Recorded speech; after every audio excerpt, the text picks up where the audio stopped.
The hug that changed everything. The evening sun cast a warm golden glow across Central Park, painting the sky in soft shades of orange and pink. The sounds of the city seemed gentler at this hour, children's laughter mixing with the distant hum of traffic and the cheerful melody of an ice cream truck playing somewhere nearby. Marcus Williams adjusted his navy blue suit jacket as he walked hand in hand with his 6-year-old daughter, Emma. At 35, Marcus was the CEO of Williams Industries, a company he had built from the ground up over the past decade. His days were usually filled with board meetings, financial reports, and the constant pressure of running a multi-million-dollar business. But Saturday evenings belonged to Emma, and nothing in his schedule was more important than these precious hours with his daughter. Emma skipped alongside him, her pink dress flowing as she moved. Her blonde curls bounced with each step, and her eyes sparkled with the pure joy that only children seem to possess. She had been chattering excitedly about her week at school, telling him about her art project and the new friend she had made. During recess, "Daddy, can we get ice cream?" Emma asked, pointing toward a colorful ice cream cart parked beneath a street lamp. The cart was painted in cheerful yellows and reds, with pictures of various frozen treats decorating its sides. "Of course, sweetheart," Marcus replied, his stern business face softening into a warm smile. "What flavor would you like?" As they approached the cart, Marcus noticed a small figure sitting alone on a nearby bench. It was another little girl, probably around Emma's age, with tangled brown hair and clothes that looked like they hadn't been washed in several days. She sat very still, watching other children with her parents, her large eyes filled with a longing that made Marcus's chest tighten. Emma noticed the girl too. With the natural compassion of childhood, she tugged on her father's hand. "Daddy, why does that little girl look so sad?" Marcus followed his daughter's gaze and felt a wave of concern wash over him. The girl appeared to be completely alone, with no adult supervision anywhere in sight. As someone who had grown up in foster care himself, Marcus recognized the signs of a child who had learned to navigate the world without much adult protection. After purchasing Emma's strawberry ice cream cone, Marcus made a decision. He approached the bench slowly, not wanting to frighten the girl. "Hello there," he said gently, kneeling down to her eye level. "I'm Marcus, and this is my daughter Emma. Are you here by yourself?" The little girl looked up at him with wary eyes. She appeared to be about 7 years old, with a thin face and clothes that were too big for her small frame. "I'm okay, mister," she said quietly. "I'm waiting for someone." Emma stepped forward, offering her ice cream cone to the girl. "Would you like some? It's really good." The girl's eyes lit up for a moment, but then she shook her head. "I don't have any money to pay you back." Marcus's heart ached at the child's words. He sat down on the bench beside her, making sure to keep a respectful distance. "What's your name, sweetheart?"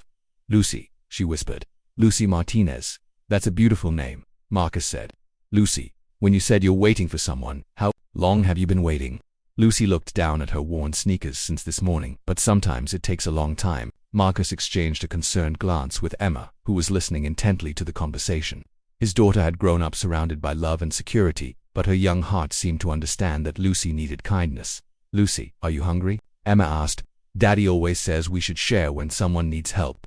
Before Marcus could respond, Lucy looked directly at him with an expression far too mature for her young age. "Mister, I can see that you have a lot of money. Your clothes are fancy, and you talk like the rich people on TV. Marcus was surprised by the girl's perceptiveness but nodded honestly. "Yes, Lucy, I've been very fortunate in business." Lucy was quiet for a long moment, watching as Emma moved closer to her father. Marcus instinctively put his arm around his daughter, pulling her into a warm embrace. Emma giggled and snuggled against his chest, completely secure in her father's love. "I don't need money," Mr. Lucy said suddenly, her voice barely above a whisper. "I just need a hug like your daughter gets." The simple, heartbreaking honesty of Lucy's words hit Marcus like a physical blow. He looked at this small, brave girl who had asked not for money or food but for the most basic human needs to be held and comforted. Without hesitation, Marcus opened his other arm. "Would you like a hug, Lucy?" Lucy nodded, tears beginning to form in her eyes. She scooted closer on the bench, and Marcus gently wrapped his arm around her small shoulders. She was so thin he could feel her shoulder blades through her oversized shirt, but she relaxed against him as if she hadn't been truly safe in a very long time. Emma, with the natural acceptance of childhood, immediately included Lucy in their family embrace. "You can share my daddy's hugs," she said simply. "He has really good ones." For several minutes they sat together on the bench as the sun continued to set. Marcus felt Lucy's tense muscles gradually relax, and he realized that this moment was changing something fundamental inside him. He had spent years building his company, accumulating wealth and success, but he had never felt as useful as he did right now, simply offering comfort to a child in need. "Lucy," Marcus said gently, "can you tell me about the person you're waiting for?" Lucy was quiet for a moment. "My foster mom said she'd pick me up after she finished her errands, but sometimes she forgets, and I just wait until she remembers." Marcus felt anger rise in his chest, but he kept his voice calm. "How often does this happen, sweetheart?" "Sometimes," Lucy said with a resigned acceptance that broke Marcus's heart. Marcus made a decision that would change all their lives. Over the following weeks, he worked with social services to ensure Lucy was placed in a better situation. More importantly, he and Emma began including Lucy in their Saturday evening routines. Lucy became like a second daughter to Marcus, and Emma gained the sister she had always wanted. Marcus also established a foundation through Williams Industries, focused on supporting children in foster care, ensuring they received not just financial assistance, but the emotional support and stability they needed. Months later, as Marcus tucked both girls into their beds, Lucy now lived with them permanently after the adoption was finalized. He reflected on how much his life had changed since that evening in the park. "Daddy," Emma said sleepily, "I'm glad Lucy asked for a hug instead of money." "Why is that, sweetheart?" Marcus asked, smoothing her hair. "Because money can't fix it, broken heart," Emma replied with the wisdom that sometimes comes from the mouths of children. "But hugs can." Lucy, now secure and loved, smiled from her own bed across the room. "And now I have all the hugs I could ever need."